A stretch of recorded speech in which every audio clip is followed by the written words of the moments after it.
माँ का श्राद्ध। बचपन से हम सुनते आते हैं कि माँ बाप के चरणों में स्वर्ग होता है। उनकी सेवा से बड़ा कोई धर्म नहीं और कोई बड़ा पुण्य नहीं। लेकिन न जाने क्यों बड़े होते ही हम ये सब भूल जाते हैं। इस भावुक कहानी को पढ़कर शायद कुछ लोगों को वो सारी बातें याद आ जाएंगी। दीदी, याद तो है ना? कल माँ का श्राद्ध है, हमने बड़ी पूजा रखी है उनकी आत्मा की शांति के लिए। इसलिए आपको सहपरिवार के साथ आना ही है, रूही अपनी नंद कोमल को फोन पर कहती है। तभी कोमल उसकी भाभी को बोली, मैं नहीं आ सकती, आपको तो पता ही है कि उनको छुट्टी नहीं मिलेगी। अरे दीदी, ऐसे कैसे? माँ के जमाई और बेटी उनके श्राद्ध में नहीं आएंगे तो उनको शांति कैसे मिलेगी? इसलिए आपको आना ही पड़ेगा, बाकी मुझे कुछ भी नहीं पता। इतना बोलकर रूही ने फोन रख दिया। इधर कोमल पुरानी यादों में खो गई। जब उसके पापा की मृत्यु हो गई थी तभी कोमल अपने मायके गई हुई थी। कोमल को माँ बोली, बेटा तुम्हारे पापा मुझे छोड़कर अकेले ही चले गए, पता नहीं अब किसके आधार पर छोड़कर गए। माँ कोमल के गले लगकर रो रही थी। तब कोमल बोली, यह सब लोग तो है ना माँ, भैया भाभी और बच्चे, तो चिंता क्यों करती हो? कोमल कई दिनों तक अपनी माँ के पास रहकर आई थी, लेकिन हमेशा ज्यादातर फोन पर बोलना होता था। कभी कॉल पर तो कभी वीडियो कॉल पर बोलना होता था। बेटा क्या बनाया है तूने? एक दिन माँ ने वीडियो कॉल पर पूछा।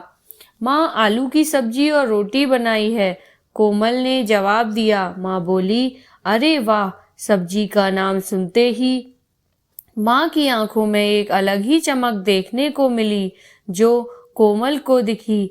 तभी कोमल माँ को बोली, माँ तुम्हें खाने का मन हो रहा होगा तो भाभी को बोलो बना कर दें। कोमल हंसते हुए माँ से बोली। तभी माँ बोली, नहीं नहीं, अब इस उम्र में आलू कहाँ पचते हैं, मैं तो ऐसे ही बोल रही थी। जब तुम्हारे पापा हुआ करते थे तब बहुत बार बनाती थी। भाभी का तो नाम लेते ही जैसे माँ की आंखों की चमक गायब सी हो गई। माँ ने कॉल रख दिया। माँ को क्या हो गया, ऐसे क्यों बोल रही थी? वह सब ठीक तो होगा ना? कोमल अपने आप से बातें कर रही थी। ऐसे बहुत बार खाने की बातों पर बातचीत होने पर माँ की आंखों का भाव बदल जाता था। लेकिन ऐसा क्यों था वो समझ नहीं पाई। लेकिन इसके पीछे का राज उसके समझ में आया जब वह छुट्टियों में 2 दिन के लिए मायके गई थी। एक दिन कोमल माँ के कमरे में माँ के साथ गपशप कर रही थी। तभी दीदी खाना खाने चलो, रूही माँ के कमरे में आकर कोमल को बोली। चलो माँ, तुम भी खाना खा लो, कोमल उठते उठते बोली। अरे दीदी, नहीं नहीं, माँ को क्यों तकलीफ देना, वह यहीं पर ही खाना खा लेंगी, आप चलो। रूही बोली, लेकिन भाभी, लेकिन वेकिन कुछ नहीं दीदी, आप चलो। माँ के घुटनों में दर्द होता है, इसलिए माँ कमरे में ही खाना खाती हैं। रूही स्पष्ट रूप से बोलती है। तो फिर भाभी, मेरा भी खाना यहीं पर लाओ, हम दोनों साथ में खाना खाएंगे, ऐसे कोमल अपने भाभी को कहती है। इस पर रूही कुछ नहीं बोल पाई, लेकिन कोमल को साफ तरीके से समझ में आ गया कि रूही को यह सब पसंद नहीं आया। वह चुपचाप वहां से निकल गई और थाली में पूरी सब्जी, रायता, अचार लेकर आई और माँ के लिए खिचड़ी। माँ, यह क्या है, तुम यह सब नहीं खाने वाली हो क्या? कोमल माँ को बोली। उतने में रूही बोली, अरे दीदी, माँ को यह सब हजम होता ही नहीं, इसलिए मैं उनको खिचड़ी और दाल ही देती हूँ। इतना बोलकर रूही वहां से निकल गई। माँ ने अपनी प्लेट उठाई पर माँ का ध्यान कोमल की प्लेट पर ही था। यह देखकर कोमल सुन सी पड़ गई। उसने माँ के मुंह में एक पूरी का निवाला डाला, लेकिन माँ ने मना कर दिया। तब कोमल ने अपनी माँ की आंखों में वही भाव देखा जो वीडियो कॉल पर देखा था। पता नहीं भाभी का डर था या लड़की के निवाले का मोह था। तब भी कोमल ने पूरा खाना माँ को खिलाया और खुद खिचड़ी खाने लगी। 2 दिन कोमल वहीं पर थी। कोमल माँ को उसकी प्लेट का खाना खिलाती और खुद खिचड़ी खाती। ऐसे 2 दिनों तक चला।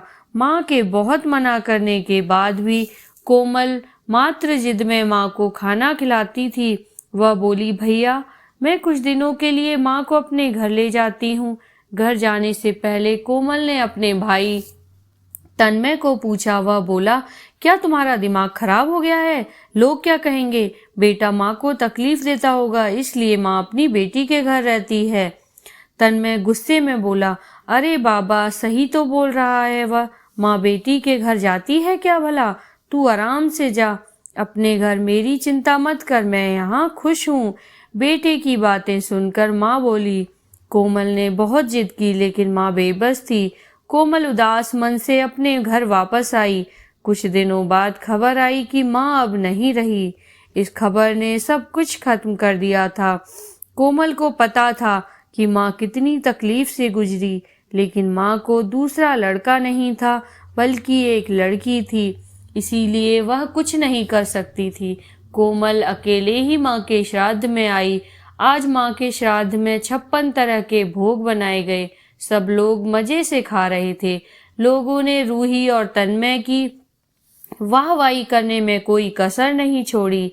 दुनिया में सबसे अच्छा बेटा और सबसे अच्छी बहू कह रहे थे उन्हें।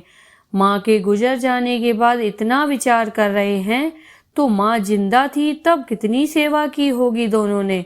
कोमल दुखी होकर माँ की तस्वीर की तरफ देख रही थी। तभी, दीदी चलो आप भी खाना खा लीजिए, रूही कोमल को बोली, जो माँ के रूम में माँ की तस्वीर सीने से लगाकर रो रही थी। वह बोली, नहीं भाभी मुझे नहीं खाना।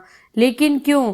आप नहीं खाना खाओगे तो माँ की आत्मा को कैसे शांति मिलेगी? रूही कोमल को बोली, भाभी जिस खाने के लिए मेरी माँ जब जिंदा थी तब तरसती थी, उसे मरने के बाद दे रहे हो, वो कैसे तृप्त होगी? सोच कर देखो एक बार।